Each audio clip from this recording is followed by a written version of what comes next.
الحمدللہ وکفا وسلام علی عبادہ الذین اصطفی اما بعد۔ 1444 محرم الحرام کا یہ مہینہ ہے اور آج اس کی 3 تاریخ ہے۔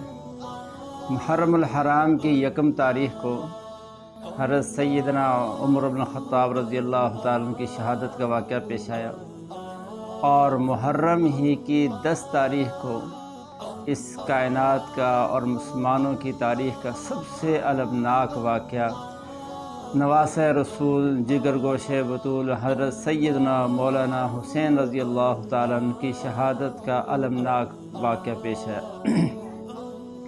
تو محرم کا مہینے کی ابتدا ہی اسلام کی خاطر قربانیوں سے ہوئی ہے۔ تو اس محرم کے مہینے میں حضرت سیدنا عمر رضی اللہ تعالیٰ عنہ کے بارے میں کچھ گزارشات پچھلی ویڈیو کے اندر عرض کی گئی تھی۔ آج کی اس نشست میں حضرت حسین رضی اللہ تعالیٰ عنہ کے بارے میں ان کی زندگی کے کچھ ابتدائی حالات آپ حضرات کی خدمت میں عرض کرنے ہیں۔ تو حضرت حسین رضی اللہ تعالیٰ عنہ حضور علیہ السلام کے نواسے ہیں۔ حضرت فاطمہ الزہرا رضی اللہ تعالیٰ عنہ کے جگر گوشہ ہیں۔ حضرت علی مرتضیٰ رضی اللہ تعالیٰ عنہ کے نور نظر ہیں، آنکھوں کی ٹھنڈک ہیں، اور اللہ تعالیٰ نے بہت اونچا مقام عطا فرمایا ہے۔ حضرت حسین رضی اللہ تعالیٰ عنہ جب پیدا ہوئے تو ان کو سفید کپڑے میں لپیٹ کر حضور علیہ السلام کی خدمت میں حاضر کیا گیا۔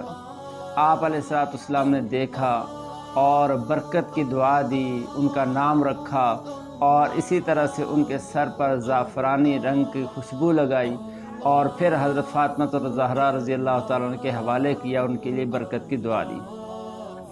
اسی طرح حضرت حسین رضی اللہ تعالیٰ عنہ جب پیدا ہوئے تو ہانی بن ہانی یہ کہتے ہیں کہ جب سب سے پہلے جب حضرت علی مرتضیٰ رضی اللہ تعالیٰ عنہ کے ہاں حضرت حسن کی پیدائش ہوئی تو حضور علیہ السلام ان کے گھر تشریف لے گئے، اور آپ علیہ السلام نے ان سے پوچھا کہ علی مجھے میرا بیٹا دکھاؤ، اور پھر پوچھا کہ اس کا نام کیا رکھا ہے۔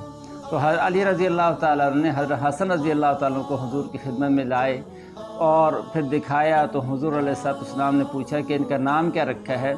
انہوں نے عرض کیا کہ ان کا نام حرب رکھا ہے۔ تو حضور علیہ السلام نے فرمایا نہیں، میرے اس بیٹے کا نام حرب نہیں ہے بلکہ اس کا نام حسن ہے۔ اور پھر اس طرح سال کے بعد 11 مہینے کے بعد جب حضرت حسین رضی اللہ تعالیٰ عنہ کی پیدائش ہوئی تو پھر بھی حضور علیہ السلام حضرت علی رضی اللہ تعالیٰ عنہ کے گھر تشریف لے گئے، اور پھر فرمایا کہ مجھے میرا بیٹا دکھاؤ، اور فرمایا کہ اس کا نام کیا رکھا ہے۔ جب حضور علیہ السلام کو دکھائے گئے، آپ علیہ السلام نے دیکھا، حضرت علی سے پوچھا کہ اس کا نام کیا رکھا ہے، تو حضرت علی رضی اللہ تعالیٰ عنہ کرم اللہ وجہہ نے عرض کیا کہ اللہ کے رسول اس کا نام میں نے حرب رکھا ہے۔ حضور علیہ السلام نے فرمایا کہ نہیں، میرے اس بیٹے کا نام حرب نہیں ہے بلکہ اس کا نام حسین ہے۔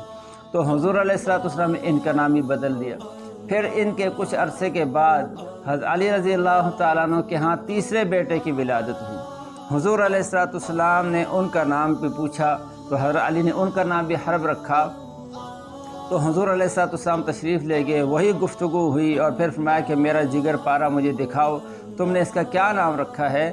تو حضرت علی رضی اللہ عنہ نے عرض کیا کہ اس کا نام حرب تجویز کیا ہے۔